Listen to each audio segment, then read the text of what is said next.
saya akan memberikan kuliah mengenai sprint dan tata laksananya ya.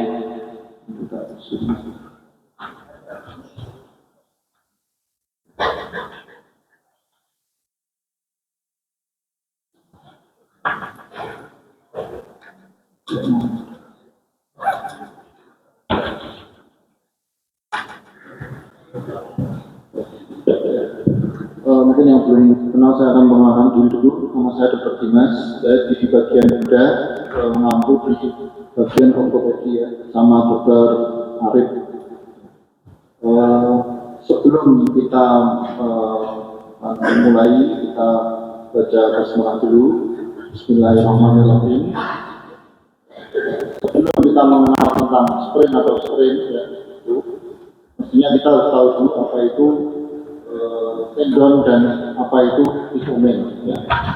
Mungkin kalian sudah sering dengar ya di sehari-hari itu, kalian sering mendengar istilah osleo ya. Kalau cedera itu ada namanya osleo, itu bahasa awamnya ya, nanti ada bahasa kedokterannya, itu kita nanti akan mengenal sprint dan sprint.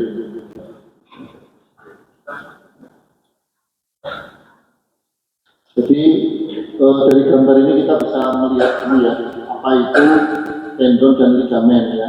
Tendon itu menurut kalian apa ini tendon itu?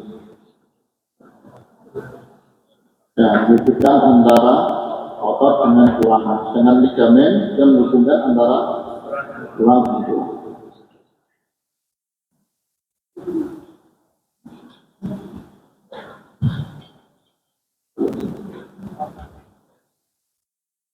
Ya, jadi poinnya yang diharapkan dari mahasiswa itu tentunya kita mengenal dulu definisi dulu ya, kemudian secara anatominya, histologi, kemudian fungsinya, kemudian penyebabnya cedera itu bagaimana, secara klinisnya bagaimana, kemudian manajemennya bagaimana, proses pemulihannya bagaimana, dan yang terakhir adalah pencegahannya. Ya, definisi ini kita mulai dari tendon dan ligamen ya. Tadi sudah disampaikan, sudah menyampaikan juga ya. Jadi untuk tendon itu adalah jaringan, suatu jaringan ikat ya, yang menghubungkan antara otot dengan tulang ya. Seperti ini ya, dengan tulang, tendon, sedangkan ligamen itu menghubungkan antara tulang dengan tulang. Contohnya ini pada regio genu ya.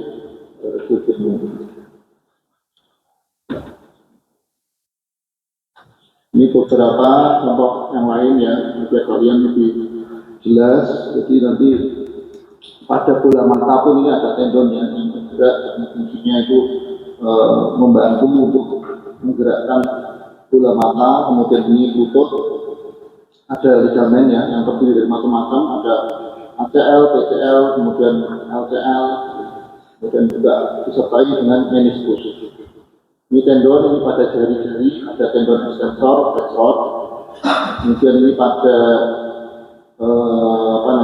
siku ya, ada bicep ya di sini.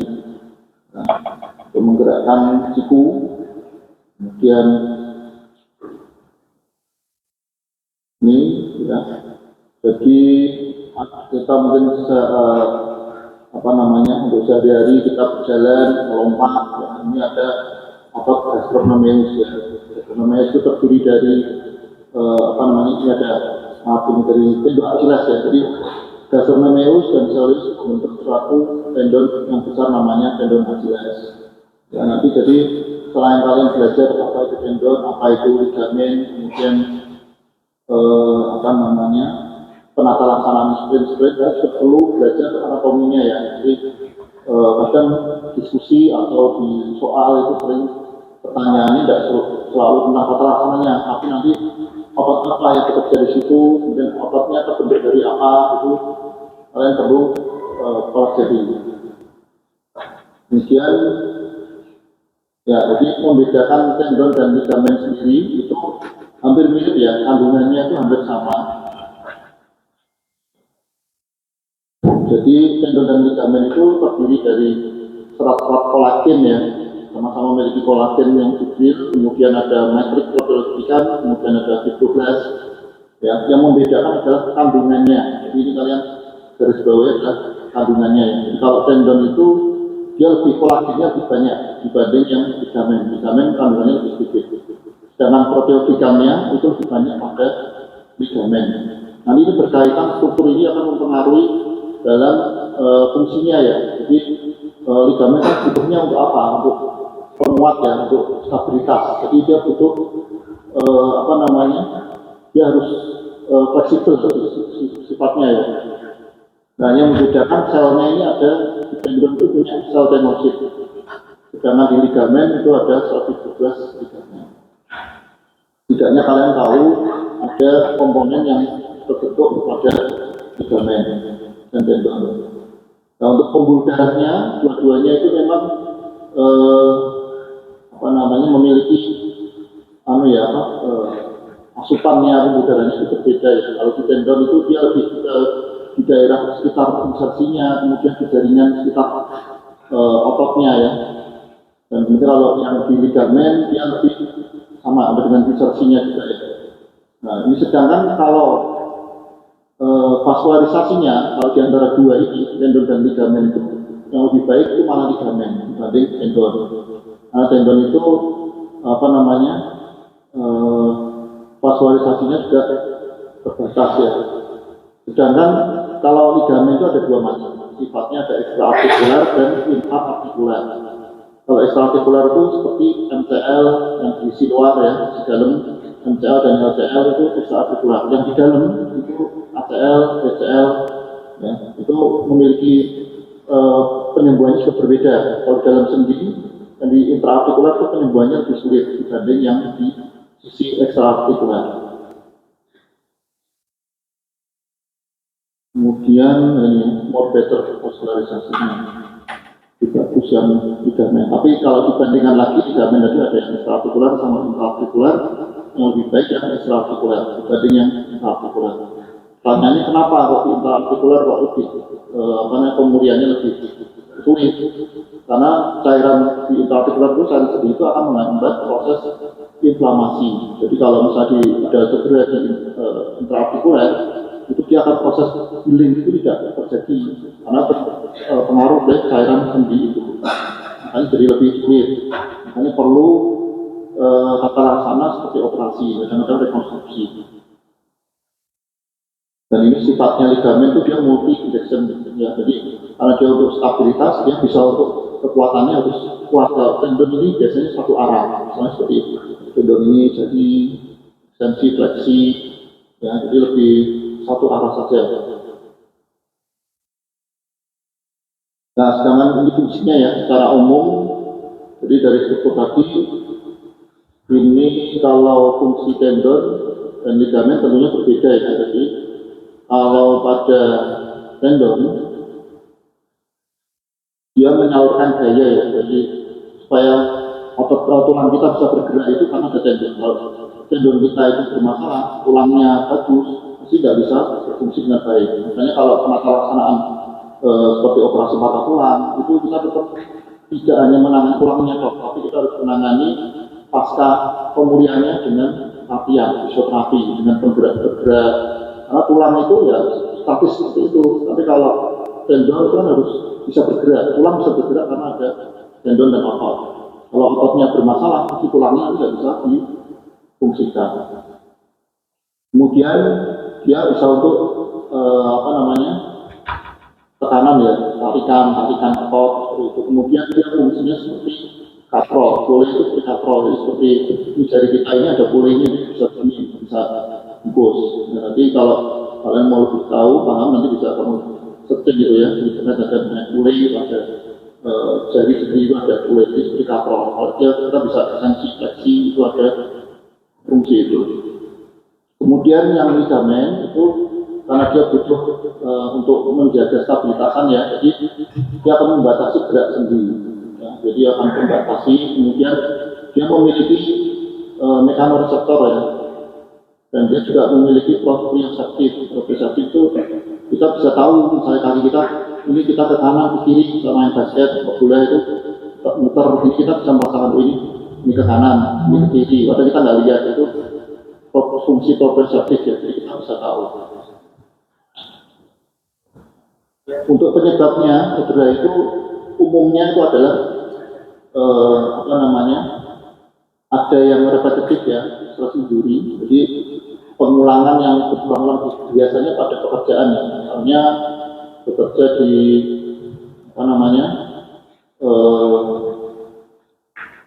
kita mengetik misalnya, mengetik setiap hari itu jam-jam tanpa istirahat, itu akan berulang-ulang 1-2 hari tidak apa-apa, tapi bertahun-tahun itu konstan seperti itu pasti akan menimbulkan risiko cedera ya. Dan pekerjaan yang sudah lebih dari 5 tahun itu biasanya risiko mengalami cedera, kecuali kita memodifikasi. Contohnya misalnya sopir, kita kerjanya naik mobil berjam-jam, dia tidak pernah diuruskan, istirahatkan, relakskan itu, lama-lama dia akan mengalami cedera di tulang belakangnya, karena ANT. Kemudian setaris, biasanya duduk terus jam-jam tiap hari seperti itu tanpa ada jeda.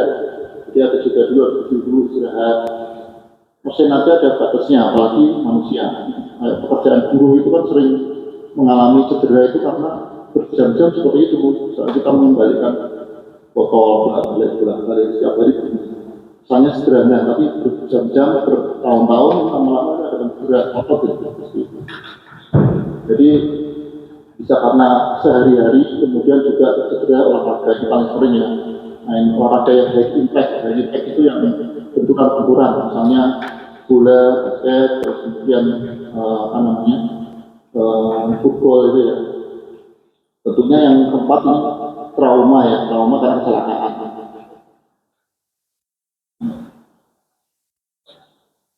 Nah, setelah kita masuk ke setelah selesai memahami tentang tendon dan ligamen, kita akan mengenal ini tadi cedera pada tendon dan ligamen. Jadi kalau cedera pada ligamen itu yang mana? Kira-kira? Extend atau strain ligamen?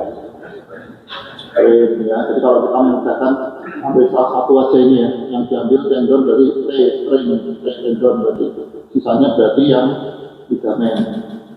Jadi cedera mengenai suatu struktur tendon atau satunya lagi mengenai struktur ligamen, ini namanya sprain atau strain. Ya, ini yang kita sering namanya SLEO oleh orang umum.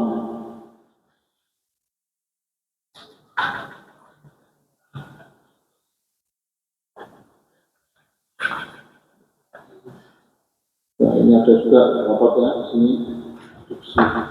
Ada repesan di sini ya. Di otot ligamen. Contoh-contoh ada strain dan strain. Ya, jadi ini juga edukasi ya bagi kalian maupun orang lain. Kalian bisa nanti searching baca cara posisi yang baik ya, posisi dalam mengambil barang, posisi duduk, posisi belajar, posisi bekerja itu diperhatikan ya. Kalian dalam misalnya pada kuliah misalkan duduk posisi terlalu bungkuk, itu juga akan menyebabkan terjadinya cedera seperti ini. Cara mengambil barang ya, ambil barang misalnya kita mau ngambil ada pulpen jatuh gitu ya. Kita kalau ngambil, biasanya kalau ngambil kan ini benar enggak itu? Harusnya bagaimana? Ya, jadi harusnya lututnya dulu yang begini ya, lutut yang kerja, karena tulang belakang itu fungsinya bukan untuk akrol ya. Kalau untuk akrol ini nanti jadi resikonya berat seperti ini. Atau posisi itu, posisi kamu belajar di depan TV kan sering kalau mahasiswa atau dosen-dosen itu kan yang mengerjakan laptop begini ya, jadi kalau seperti ini ya, itu harus sejajar, jadi pandangannya harus seimbang. Contohnya seperti ini kalau saya ini masih belum benar nih, saya seperti ini salah ini. Harusnya kalau idealnya ini harusnya lebih tinggi. Jadi kadang kita perlu kasih bantalan atau mejanya kalau misalnya memungkinkan kita pesan sendiri yang sesuai dengan keinginan kita. Jadi kadang-kadang kalau kamu di perpustakaan atau mungkin kamu kuliah itu kan orang kan sejajar semua sama ya ini ya. Nah itu kadang-kadang harus dimodifikasi sendiri, kalau enggak nanti akan menimbulkan ya tadi cedera seperti itu. Di kaki kita harus tidak boleh apa namanya terlalu ini, terus kemudian harus ada gajah kakinya yang seperti ini, itu membantu untuk mengurangi resiko cedera.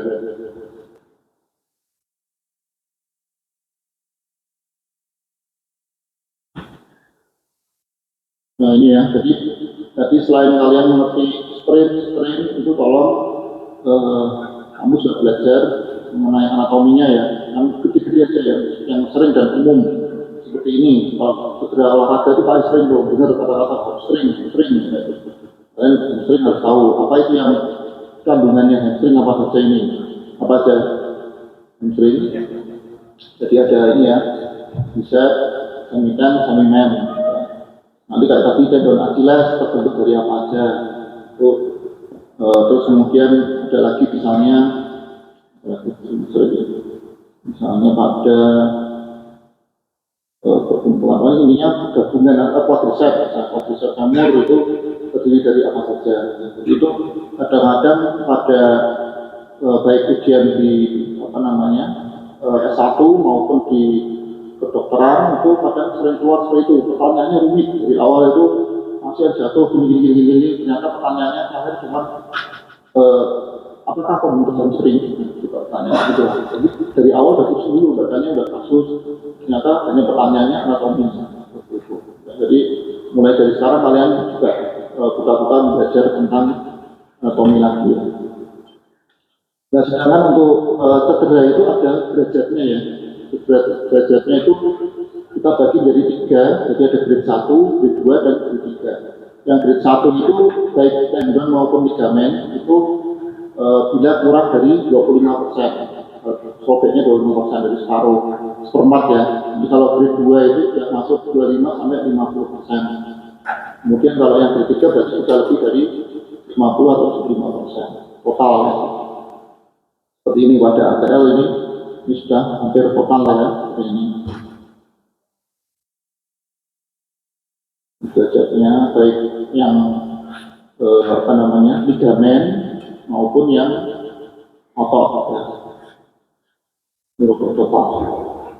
Grade 1 biasanya masih bisa pulih mendekati sempurna. Kalau grade 2 atau grade 3 sudah pulih, apalagi grade 3 pasti membutuhkan tindakan operasi. Ini secara klinis, kalian juga perlu mengenal sedikit ya. Jadi klinis ini secara umum, jadi kalau cedera otot atau ligamen itu ada nyeri, ya, kemudian ada bengkak, ya, bengkak seperti ini. Ini tendon Achilles ya masih bagus, ini yang bengkak ini. Kemudian ini ada jejas atau lemak, kemudian ada kekakuan, jadi kaku, kemudian teraba hangat di sisi yang sakit dibanding sisi sebelahnya. Kadang teraba massa ya, ada benjolan karena bengkak itu. Seperti ini kita mengenal namanya Popeye sign ya, seperti kamu pernah tahu Popeye sign? Popeye itu pelaut itu ya, akun itu. Jadi ini bisepnya itu struktur bisep ya, ini khas sekali. Dan di sini bukan keren nih, tapi ini adalah tanda malah bisepnya putus. Ini normalnya harusnya tidak seperti itu, jadi betul gitu ya. Kemudian juga ada tentunya ada gangguan fungsi gerakannya terbatas. Nah ini yang sering perlu saya sampaikan di sini ya. Kamu seorang dokter, ya, mungkin dari keluarganya atau saudaranya atau ada yang bukan kedokteran yang mungkin ya maaf misalnya seperti pijat alternatif atau apa ya. Tapi kalian kan seorang dokter, jadi disinilah kalian akan belajar sesuai dengan ilmu medis, biar kalian tahu mata laksanaan yang baik bagaimana, yang sesuai dengan kedokteran itu bagaimana. Karena hampir 80% atau 90% orang Indonesia sudah apa ya, sudah otomatisasi. Jadi kalau misalnya ada orang kesleo main bola nomor 1 jawabannya diapakan? Itu tidak pasti, hampir 80% itu sampai dari ujung, dari apa namanya, dari Aceh sampai ke Papua itu mata laksanaan seperti itu. Itulah yang kita perlu ubah. Kalian calon dokter nanti kalian bisa mengubah pola pikirnya ya. Karena kalau kamu ini nggak melihat levelnya mau level yang paling kecil, apapun sampai jagat pun sampai jadi level yang buruk pun masih mengenalnya seperti itu. Jadi budaya kita seperti itu. Kesleo, gitu. Kenapa? Kesleo itu berbentuk ini ya. Jadi namanya cedera itu hampir mirip dengan patah tulang juga ini. Jadi gejala ini hampir mirip dengan patah tulang. Jadi makanya kalau ada seperti ini kita harus pastikan dulu. Jangan-jangan ini fraktur atau cedera tendon atau ligamen. Karena bisa dua-duanya ya. Nah kalau kenyataannya terjadi di lapangan itu sering, oh ini kesleo nih, ya. Ternyata setelah 3 bulan tidak sembuh-sembuh, setelah dipotong aja ternyata patah tulang. Itu yang sering terjadi. Karena sudah yakin kalau semua yang kesleo jatuh itu bisa kesleo, belum tentu. Bisa juga terjadi pada tulang. Nah ini ya, nanti saya tekan lagi. Jadi nanti kalau ada apakah bentuk tendon Achilles itu berarti ada cedera gastrocnemius dan soleus. Terus fungsinya apa? Ini tuh apa ini? Fungsi tendon Achilles ini? Tendon Achilles itu fungsinya untuk apa? Kamu punya loh, ya berarti kamu pakai. Kamu harus tahu juga untuk apa? Nah, untuk lompat ya, kekuatannya paling besar. Jadi tendon paling kuat di makhluk hidup atau di manusia ini paling untuk karena kita bisa lompat dari sini kekuatannya. Jadi saya juga tekankan sama mahasiswa itu kalian belajar itu istilahnya jangan punya tertekan untuk belajar dan bagus ya. Jadi paling tidak kalian tahu lah apa sehari-hari kalian kan kamu punya dong. Kamu punya dong, anatominya ini ada dari tubuh kalian. Jadi harus tahu, masa tubuhnya itu tidak tahu, saya itu apa ya, sikil apa nanti, lucu. Pada cuma setiap hari kamu temui, jadi minimal kamu tahu fungsi tubuhmu sendiri. Itu ya, jadi itu membantu kamu untuk memudahkan belajar. Jadi tidak cuma hafalan tapi oh ya, tapi fungsi tangan itu sama ini ya, fleksi, apa ya, tendon apa ya, itu bisa membantu kamu untuk memudahkan untuk belajar. Ini ada namanya tadi ya kita bahas tentang tendon Achilles. Jadi contohnya adalah struktur tendon Achilles. Jadi pemeriksaan yang sering umum digunakan adalah Thompson test. Jadi caranya ditekan di squeeze ya, ditekan di daerah betis. Normalnya itu kakinya itu harus bisa transversi ya, jadi bisa gerak seperti ini. Ini berarti negatif hasilnya. Jangan ketukar ya. Kalau negatif itu mah normal. Kalau ternyata ditekan ini tidak bergerak, itu positif. Berarti positif itu berarti malah ada kelainan. Nah, ini contohnya. Nah, ini kalau ini sebelum dioperasi kita di Thompson ini tidak bergerak sama sekali. Ya. Kemudian ini setelah dioperasi ini bisa ya, ditekan seperti ini. Jadi tandanya bisa kembali. Jadi kembali putus di daerah ini. Terus ini ya otot lagi yang paling besar umum dipakai dan juga jelas adalah quadriceps. Quadriceps itu di daerah paha depan.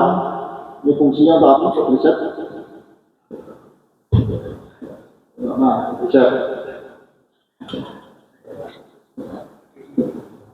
Penting seperti itu salah. Jadi dia yang kata ini. Coba. Nah, Allah. Apa namanya? Afi. Ya, Pilpi.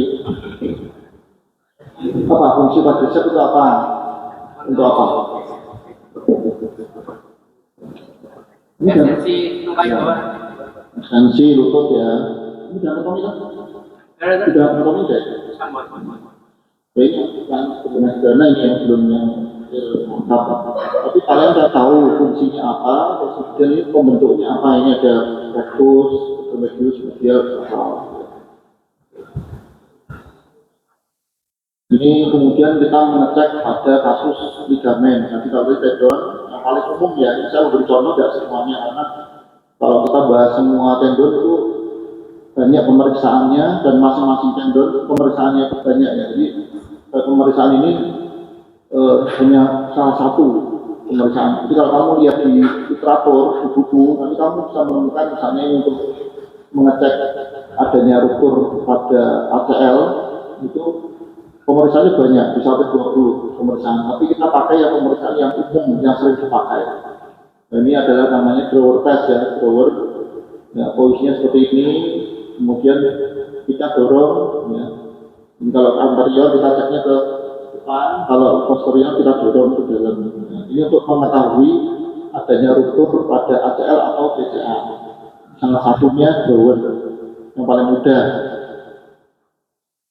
Kemudian ini ada namanya Lachman test. Itu juga sama untuk mengecek stabilitas pada lutut pada ACL atau PCL. Tapi caranya lebih beda yang satu sisinya beda yang idealnya. Kemudian kadang kita lihat juga pasiennya. Kalau yang meriksa misalnya ini cewek itu pasien adalah besar, ya kita lawan tidak mungkin.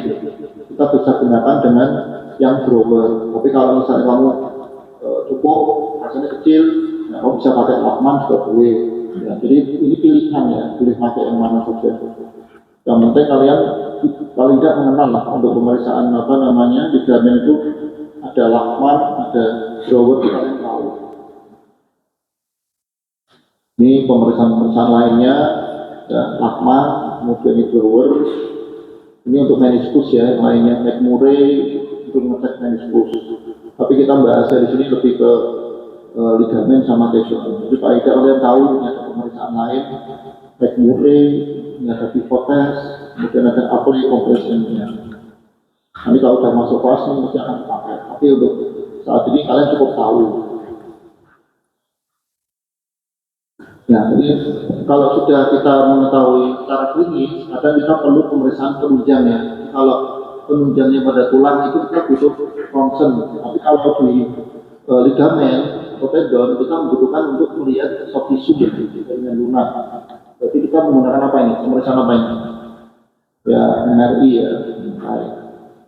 Contoh MRI kalau kondisi normal, ini yang kondisi yang putus ya. Jadi kalau di sini ada gambarannya ini kelihatan ya, masih garis, ini sudah terputus. Jadi bisa untuk memastikan bahwa ini ada cedera ligamen. Tapi tentunya pemeriksaan klinis itu lebih utama dulu ya. Jadi pemeriksaan penunjang kan hanya membantu menunjang. Tapi tetap nomor satu adalah anamnesa dan pemeriksaan fisik. Jadi dulu saya punya pengalaman pasien itu di apa namanya dari pemeriksaan klinisnya atau di MRI-nya itu tidak di MRI ruptur seperti ini. Ternyata waktu itu sama konsultan saya itu ada waktu guru saya itu dibuka itu ya, karena sudah gambar seperti ini. Ternyata dalamnya masih hitam, tidak ada yang putus. Nah, kadang-kadang pemeriksaan penunjang bisa aja salah juga ya. Jadi kadang-kadang pas mungkin posisinya pasien bergerak itu kesannya itu putus nih, padahal itu karena perubahan posisi saja. Bisa saja terjadi seperti itu. Makanya perlu pemeriksaan fisik itu penting. Jadi harus dipastikan dulu. Nah untuk penata laksanaannya untuk sleo, sprint itu kita mengenal ada penanganan pertama dulu ya, sebelum definitif itu ada penata laksanaan pertama dulu, mengenal dengan price ya. Pertama proteksi dulu, kemudian diistirahatkan, ya, kemudian dikompres dingin. Ini sering kita lihat kalau kalian nonton bola atau olahraga di TV itu sering kalau segera itu langsung datang kemudian disemprot dingin ya, itu sebenarnya untuk mendinginkan dulu ya, itu untuk inflamasi biasanya. Kalau dulu pakai S1, sekarang udah pakai ini, itu kloretil itu, semprotan itu ya. Karena harapannya vasularisasinya itu akan vasokonstriktor, jadinya nanti apa namanya pembengkakannya sedikit berkurang. Kemudian setelah dipindah, dipendek ya, elastik dipendek, dikompresi. Kompres itu dipasang elastis itu, elastis bedi yang coklat-coklat itu. Kemudian ditinggikan dari supaya lebih cepat pembengkakannya cepat mereda. Ini tata laksana awal. Jadi kan kalau kamu baca ini, tidak ada tuh yang pijet tuh di sini. Maksudnya ini dari tata cara ini kan tidak ada mengatakan tidak toh, itu yang sering tugas kalian ya nanti siapa lah ketemu penggoni yang mau konconnya yang dokteran mau jelaskan edukasi saya sudah belajar ini ternyata kalau di literatur itu seperti ini ya, jadi jangan langsung bijak kalau selalu main bola langsung bijak salah nanti malah kodenya tambah gede ya. Itu. Nah, ini salah satu gambaran untuk aplikasi ya, pemasangan PD ya, seperti ini. Tujuannya untuk mengurangi pembengkakan sama imobilisasi. Kemudian tata laksananya selain tadi langkah pertama tadi price tadi, tentunya kadang kita perlu berikan anti nyeri ya, kalau masih baru fresh enggak ya kita kasih obat anti nyeri atau anti radang ya, inflamasi. Ini pun ada catatannya ya, di beberapa jurnal itu mengatakan pemberian anti inflamasi tidak boleh lebih lama ya, jadi paling ya 3 atau 4 hari itu cukup, tidak boleh terus-terusan. Kenapa? Karena ternyata diteliti obat anti inflamasi ini nanti akan menyebabkan menghambatnya proses pemulihan. Ya, jadi malah dikasih itu mungkin kalau masih tahap awal tidak apa-apa, tapi kalau sudah lewat itu jangan terus-terusan. Jadi malah penghambatan, jadi pemulihannya masih lebih lama. Kemudian mobilisasi ini ada bandage ya tadi, pasang splint, kemudian di gip ya. Tentunya kalau sudah fase akut sudah lewat, kalian bisa lakukan rehabilitasi ya, dengan stretching, penguatan. Jadi kalau perhatikan di contoh di pemain bola timnas itu yang cedera itu kan setelah pemulihan operasi maupun cedera apapun itu butuh waktu ya, bisa sampai 6 bulan ya, kalau sport itu sampai 6 bulanan lama. Tentunya tidak hanya menunggu, tapi ada latihan-latihan penguatan otot dulu ya, untuk kelenturan, kemudian penguatan otot. Ya tentunya yang terakhir itu operasi ya, operasi itu untuk stabilitas.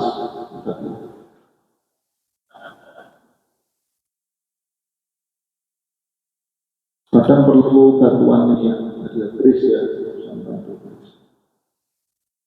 Nah untuk proses pemulihan itu untuk tendon dan ligamen itu fasenya hampir sama ya. Jadi ada 3 fase, ada terutama ada soft tissue healing ya. Nanti kalian bisa baca secara umum untuk soft tissue healing itu ada 3 fase, inflamasi, proliferasi, dan remodeling. Hanya yang membedakan nanti mungkin waktunya. Ya. Soft tissue kan luas ya, jadi soft tissue itu tidak cuma ligamen sama tendon ya. Jadi ada misalnya otot, kemudian muskuler, pemulihan kapsul, meniskus itu berbeda-beda ada. Tapi yang kita bahas di sini karena sprain sama sprain, jadi kita bahas tendon dan ligamen. Inflamasi rata-rata butuh waktu 1 sampai 5 hari ya. Kemudian ada fase proliferasi. Ya, ini mulai pembentukan darah baru ya. Kemudian yang terakhir baru remodeling. Makanya kalau pada pasca operasi ataupun cedera itu terapi biasa dilakukan setelah fase inflamasi lewat, baru setelah proliferasi itu baru mulai dilatih ya. Jadi kita nggak usah nunggu sampai remodeling. Kalau remodeling kan lama ini sampai 6 minggu sampai 12 minggu. Ini maksudnya tipe ini jadi remodeling itu ada perubahan tipe kolagennya ya. Kolagennya dari kolagen tipe 3 menjadi kolagen tipe 1. Sama di beberapa literatur memang ada berbeda-beda, ada yang 1 sampai 5, 1 sampai 7 ya. Itu menurut saya sih tidak ada masalah, yang penting kalian ada pegangan salah satu sumber literaturnya yang dibaca. Kita ambil contoh yang lainnya ada inflamasi 1 sampai 14 hari. Nah sini tadi 1 sampai 5 hari. Ini beda-beda ya. Jadi diambil aja dari setengah. Juga sama ini ada muscle, tendon, ya, sprain, meniskus ini ya. Nanti kalian bisa baca-baca atau dilihat ya. Ini tidak bisa patokan baku ya. Ini ada rentangnya. Jadi namanya cedera itu pasti ada rentangnya. Bisa tergantung usia, tergantung aktivitasnya, nutrisinya, kemudian ada penyakit komorbidnya apa tidak, itu berpengaruh. Ini kalau cedera pada otot, itu kalau tidak sempurna, dia akan menyebabkan jaringan ikat. Nah, jaringan ikat itulah yang menyebabkan jadi resiko cederanya lebih mudah, kemudian gerakannya itu jadi lebih menurun ya. Makanya kalau pemain itu beberapa itu yang dulu pemain bola itu seperti Del Piero ya, atau Owen itu sudah pernah cedera ACL gitu, itu walaupun sudah dioperasi jadi tetap ada kemungkinan resikonya robekan lagi ya, karena kan butuh tenaga yang kuat untuk olahraga sport yang high impact gitu. Ini yang mempengaruhi penyembuhan ya. Jadi tadi artikular itu pasti membuat ya lebih lama, kemudian usia, kemudian ini mobilisasinya juga berpengaruh ya. Jadi kalau terlalu lama juga menyebabkan kekakuan. Terus ini merokok juga penyakit diabetes dan alkohol ini menyebabkan tendonnya lebih mudah rapuh ya. Jadi kalau tidak hati-hati bisa ruptur spontan. Nanti radang juga berpengaruh. Nah, untuk pencegahannya itu tentunya kita perlu proteksi pada sendi kita. Dan sendi kita itu bagaimana? Dengan cara menggunakan deker ya, bracing. Makanya kalau kita lihat pertandingan itu olahraga itu sering menggunakan pelindung ya, walaupun dia tidak cedera tapi dia menggunakan pelindung. Tujuannya untuk mengurangi resiko cedera. Terus ini latihan yang over juga tidak boleh ya. Kadang-kadang ada yang saya rutin olahraga lari setiap hari itu berapa ya, 5 kilo. Itu ya menurut saya ya tidak apa-apa, tapi terlalu dipaksakan. Nanti kalau dipaksakan malah jadi resiko cedera. Mending sedikit tapi teratur. Ada terlalu diporsir. Ya, resikonya lagi ya ini jadi impact sport itu tadi ya, solusinya kalau mau melakukan ini ya ada proteksinya harus baik, kemudian pemanasannya harus baik ya, pemanasan stretching. Karena saya lihat kalau teman-teman itu kalau main olahraga futsal apa bola itu pemanasannya main gitu ya. Nanti kalau sudah cedera gitu ya. Jadi harus stretchingnya cukup 15 menit dan benar-benar stretchingnya tidak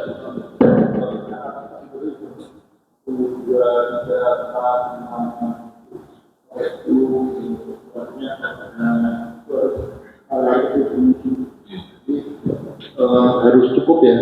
Jadi sering-sering pemanasan sudah, tapi cuma nanggo syarat aja gitu, tapi enggak benar-benar enggak siap.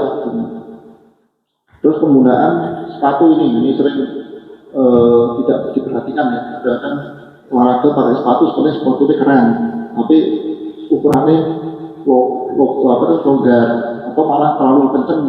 Ya, tapi karena senang sepatunya jadi pakai itu. Padahal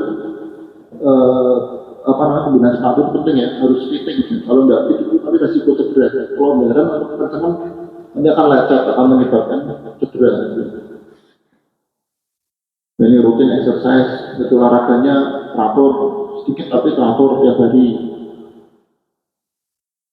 Oke, mungkin itu dari saya untuk sprint sama strain. Poin-poinnya yang ingin saya tekankan sekali lagi, paling tidak kalian targetnya itu kalian memahami tentang apa itu bedanya sprint dan strain, terus bedanya secara histologi tadi tendon dan ligamen itu bagaimana, kemudian untuk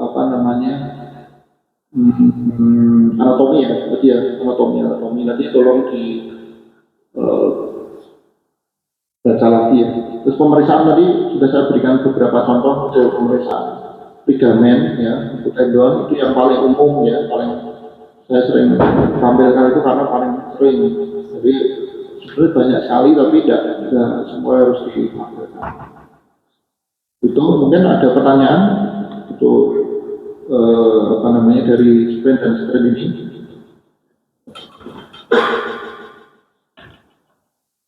skillnya udah belum ya? Belum ya? Skill baru atau ada nggak skill untuk apa namanya apa kayak ide gitu belum ya? Belum. Ada pertanyaan ada?